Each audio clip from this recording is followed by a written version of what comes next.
श्री समर्पण online class में आप सबका स्वागत है और आप हमारे साथ इस तरह से जुड़े रहें और समय का सदुपयोग करें और वीडियो के माध्यम से आप पढ़ाई करते रहें ताकि आपको भी नुकसान न हो, आपको फायदा मिलता रहे। देखिए, इससे पहले वाले वीडियो में हमने राज्य विधानमंडल के बारे में चर्चा की थी, जिसके दो सदन थे, राज्य विधानसभा और एक राज्य विधान परिषद के बारे में चर्चा की, इसके गठन के बारे में चर्चा की थी। तो यहाँ पर अपने इसकी सक्रिय जो कार्य है, यानी कि जो राज्य विधानमंडल के क्या कार्य हैं उसके बारे में चर्चा करेंगे, उसकी शक्तियाँ क्या हैं उसके बारे में चर्चा करेंगे। तो उनकी शक्तियों को दो रूप में पढ़ सकते हैं, एक तो राज्य विधानसभा के रूप में पढ़ सकते हैं और राज्य विधान परिषद के रूप में, यानी कि विधान परिषद के रूप में उसकी शक्तियों का अध्ययन, उसके कार्यों का अध्ययन कर सकते हैं। देखो, जो राज्य विधानमंडल है एक ऐसी व्यवस्थापिका, जैसे संसद होती है उसी प्रकार से राज्य विधानमंडल होता है, एक तरह से व्यवस्थापिका, राज्य व्यवस्थापिका है, जिसको राज्य संबंधी जितने भी कानून हैं उस पर एक पूर्ण अधिकार होता है। ठीक है, वो राज्य के लिए कानून बना सकते हैं, राज्य के लिए नियम बना सकते हैं, उसको लागू कर सकते हैं। ठीक है, तो इनकी शक्तियों को अपन निम्न शक्तियों के रूप में पढ़ेंगे कि उसके पास कौन कौन सी शक्तियां होती हैं। भाई, राज्य विधानसभा होती है, उसके पास क्या शक्तियां हैं, राज्य विधान परिषद के पास क्या शक्तियां हैं, उसके बारे में अपन चर्चा करते हैं। देखिए, सबसे पहले राज्य जो विधानसभा की शक्ति है वह विधायी शक्ति, उसके बारे में अपन चर्चा करें। ठीक है, तो सीधी सी बात है कि जो राज्य विधानसभा है इसको दो तरह की सूचियों पर है। राज्य की जो सूचियां होती है, एक तो राज्य सूची होती है, क्या होती है, राज्य सूची, और एक सूची होती है समवर्ती सूची। कौन सी होती है, समवर्ती सूची। ये दो तरह की सूचियां होती हैं, दोनों सूचियों पे कानून बनाने का अधिकार किसके पास है, राज्यसभा को। कि राज्यसभा राज्य सूची के विषय में भी विधानसभा को है, राज्य विधानसभा राज्य सूची के विषय में कानून बनाती है, समवर्ती सूची के विषय पर भी कानून बनाती है। ठीक है, अब देखिए इसमें अपने चर्चा करते हैं कि साधारण विधेयक, कौन सा विधेयक, साधारण विधेयक की बात करें अपन, साधारण विधेयक। ये साधारण विधेयक जो राज्य विधानमंडल है, इसके जैसे लोकसभा विधान सभा में इसको पेश कर दो या विधान परिषद में पेश कर दो, लेकिन अंतिम रूप से जो शक्ति है, अंतिम जो निर्णय है, वो अंतिम निर्णय किसके पास होता है, अंतिम निर्णय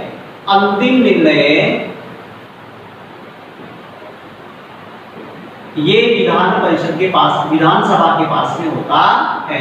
अंतिम निर्णय किसके पास में होता है, विधानसभा के पास में होता है। इसलिए हम कह सकते हैं कि जो राज्य विधानसभा है उसको विधायी शक्तियां प्राप्त हैं। ये राज्य सूची के विषय में कानून बना सकती है, समवर्ती सूची के विषय में कानून बना सकती है, और साधारण विधेयक में जो अंतिम निर्णय है वो भी अपने विधानसभा के पास भी होता है।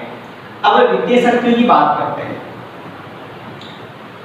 इसकी बात करेंगे वित्तीय शक्ति की। इसकी सेकंड जो शक्ति है कि विधानसभा को राज्य के धन विधेयक पर, तो राज्य का जो धन विधेयक होता है, राज्य का धन विधेयक पर पूर्ण नियंत्रण रहता है।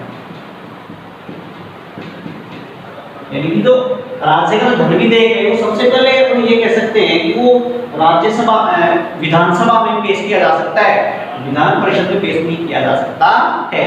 और यहाँ पर अपन ये भी कह सकते हैं कि राज्य का जो आय व्यय का जो वार्षिक लेखा होता है, राज्य का जो आय व्यय का वार्षिक लेखा होता है, जब तक विधानसभा उसको स्वीकृति नहीं देती है या अपन राज्य विधानसभा से स्वीकृत नहीं करवाते हैं, तो आय संबंधी जो आय व्यय संबंधी कार्य है वो उसके अनुमति के बिना नहीं किया जा सकता है। इसलिए आय व्यय का बजट है उसको विधानसभा की स्वीकृति आवश्यक है। ठीक है, अब बात करते हैं प्रशासनिक शक्ति, इसकी बात करते हैं प्रशासनिक शक्ति। तो राज्य मंत्रिमंडल की बात करें, राज्य मंत्रिमंडल, ये राज्य मंत्रिमंडल है जो अपना जो विधानमंडल है, कौन सा, विधानमंडल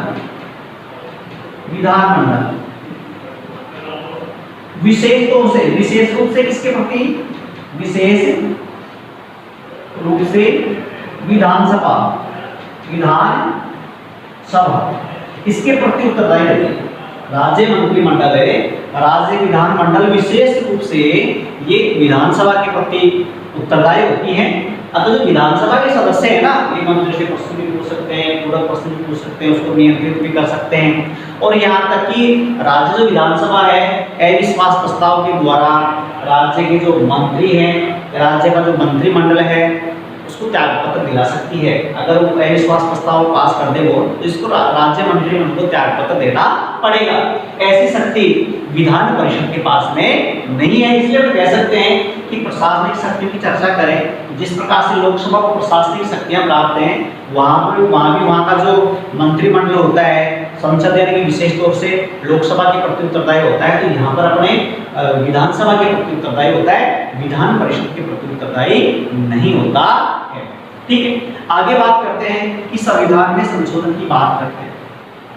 इसकी बात करते हैं, संविधान में संशोधन की बात करते हैं। तो संविधान में संशोधन की अगर हम चर्चा करें, तो संविधान में संशोधन संबंधी जो प्रस्ताव है, ये तो हालांकि विशेष रूप से हम देखते हैं तो ये संसद में पेश किया जा सकता है, ये राज्य विधानमंडल में पेश नहीं किया जा सकता। इसलिए अपन कैसे जो साधारण जो संशोधन होते हैं, वो तो संसद अपने आप ही कर लेती है, अपने दोनों सदनों की स्वीकृति से कर लेती है, उसके बहुमत से कर लेती है। लेकिन कुछ संशोधन ऐसे होते हैं, संविधान में कुछ संशोधन ऐसे होते हैं, तो उन संशोधनों में या उनमें संशोधन करने के लिए जो राज्य विधानमंडल है, इसकी बात कर रहे हैं राज्य विधानमंडल की, तो राज्यों की विधानमंडलों द्वारा, यानी कम से कम आधे राज्यों की विधानमंडलों के द्वारा उसको स्वीकृति मिलनी चाहिए। अगर उसको कम से कम आधे राज्यों से स्वीकृति नहीं मिलती तो उसमें संशोधन नहीं किया जा सकता है। तो कुछ सीमा तक अपना राज्य विधानमंडल है, उसको संविधान में संशोधन करने का अधिकार भी दिया गया है। निर्वाचन संबंधी बात करते हैं, देखो अपने जो राज्य विधानसभा है, इसके जो सदस्य हैं, ये राष्ट्रपति का निर्वाचन करते हैं। राष्ट्रपति के निर्वाचन में भाग लेते हैं। और एक राज्यसभा के जो सदस्य होते हैं ना, राज्यसभा के सदस्य, इनके निर्वाचन में ये लोग हिस्सा लेते हैं। राष्ट्रपति की बात करें तो संसद के दोनों सदन, लोकसभा और राज्यसभा, प्लस जो विधानसभाएं है ना, इनके सदस्य इसमें हिस्सा लेते हैं। इसी प्रकार से राज्यसभा के सदस्यों के निर्वाचन में भी ये लोग हिस्सा लेते हैं। इसलिए राज्य विधानसभा की शक्तियां विधायी शक्ति है, वित्तीय शक्ति है, प्रशासनिक शक्ति के रूप में इसको शक्तियां दी गई है, संविधान में संशोधन की शक्ति को प्रदान की गई है, और निर्वाचन संबंधी शक्ति इसको प्रदान की गई है। ठीक है, अब बात करते हैं इसी तरह से विधान परिषद की बात करते हैं। किसकी बात करते हैं? विधान परिषद। देखो यहाँ पर विधान परिषद की अपने पहले चर्चा की थी कि ये जो विधान परिषद है, ये अपने राज्य जो विधानमंडल है, इस विधानमंडल का उच्च सदन है। कौन सा सदन है? उच्च सदन। स्थायी सदन है। ये कैसा है? स्थायी। इसको भंग नहीं किया जा सकता है, इसको समाप्त किया जा सकता है। क्या किया जा सकता है? समाप्त किया जा सकता है। समाप्त भी किसके द्वारा किया जा सकता है? संसद के द्वारा किया जा सकता है। इसका सृजन और निर्माण या समाप्ति की बात करते हैं तो संसद ही करती है। ठीक है, लेकिन कंडीशन ये है कि जिसे संबंधित राज्य की बात करें, किसकी बात करें? जो संबंधित राज्य होता है, संबंधित राज्य, तो राज्य की जो विधानसभा है, राज्य की विधानसभा अपने सदस्यों के 2/3 बहुमत से, जो उसके सदस्य हैं उसके 2/3 बहुमत से अगर वो प्रस्ताव पास करती है, तो पास करके संसद के पास में भेजती है, तो संसद वहां पर विधान परिषद लागू कर सकती है और उसको समाप्त कर सकती है। तो यहाँ पे इसकी कुछ शक्तियां और कुछ कार्य के बारे में चर्चा करेंगे। तो पहला जिसका कार्य है वो कानून निर्माण संबंधी कार्य की बात करेंगे। किसकी बात करेंगे? कानून निर्माण संबंधी कार्य की बात करेंगे। देखो कानून निर्माण संबंधी कार्य की बात करते हैं तो धन विधेयक को छोड़ करके, कौन सा विधेयक है? धन विधेयक को छोड़कर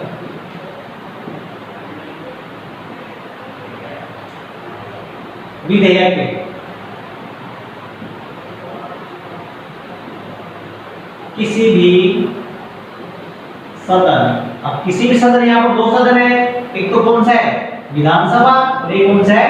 विधान परिषद में पेश किया जा सकता है। दोनों को बराबर का अधिकार है, धन विद्युत को छोड़ करके, ठीक है। या तो उसको विधान परिषद में पेश कर दो या विधानसभा में पेश कर दो, दोनों में कर सकते हैं, दोनों को बराबर का अधिकार दिया गया है। लेकिन कुछ कंडीशन है, कुछ कंडीशन क्या दे रखी है? अनुच्छेद 197 के अनुसार, अनुच्छेद यहाँ पे समझना अच्छी तरह से, अनुच्छेद 197 में उल्लेख है कि जैसे मान लो कि कोई विधेयक विधानसभा में पेश किया और विधानसभा ने उसको स्वीकृत कर दिया, स्वीकृति दे दी उसको, और विधानसभा उसको स्वीकृत करके या उसको पारित करके, विधानसभा उसको पारित करके किसके पास भेज देती है? विधान परिषद के पास में भेज देती है। विधानसभा क्या किया?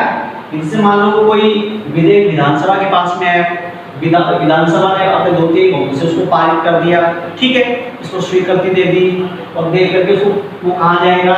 विधान परिषद के पास जाएगा।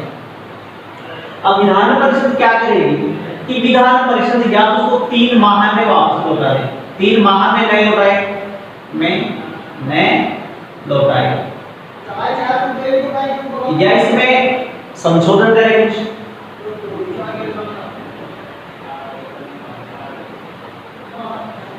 या कोई परिवर्तन करवाए, ठीक है। लेकिन जैसे मान लो कि उसने 3 माह या तो नहीं लौटाया हो, या उसमें ऐसा संशोधन कर दिया हो, ऐसा परिवर्तन कर दिया हो जो विधानसभा को स्वीकार नहीं हो, जो विधानसभा को स्वीकार नहीं। 2 कंडीशन है, या तो उसको 3 माह में नहीं लौटाए, या तो उसको 3 माह तक पारित नहीं करे, या विधानसभा उस विधेयक को पारित नहीं करे, तो विधानसभा उस विधेयक को पुनः स्वीकृत करके फिर क्या करेगी कि विधानसभा उस विधेयक को पुनः स्वीकृत करेगी। भैया तो उस देखो उसको 3 माह तक नहीं लौटाए, या विधान परिषद उसमें कुछ परिवर्तन कर दे, या उसमें ऐसा कोई संशोधन कर दे जो विधानसभा को स्वीकार नहीं है, तो विधानसभा क्या करेगी? फिर विधानसभा क्या करेगी? विधानसभा इसको पुनः स्वीकृत करेगी। विधानसभा पुनः स्वीकृत करके फिर किसके पास भेजेगी? विधान परिषद के पास भेजेगी, ठीक है। तो विधान परिषद यहाँ पर या तो 1 माह तक नहीं लौटाए, 1 माह तक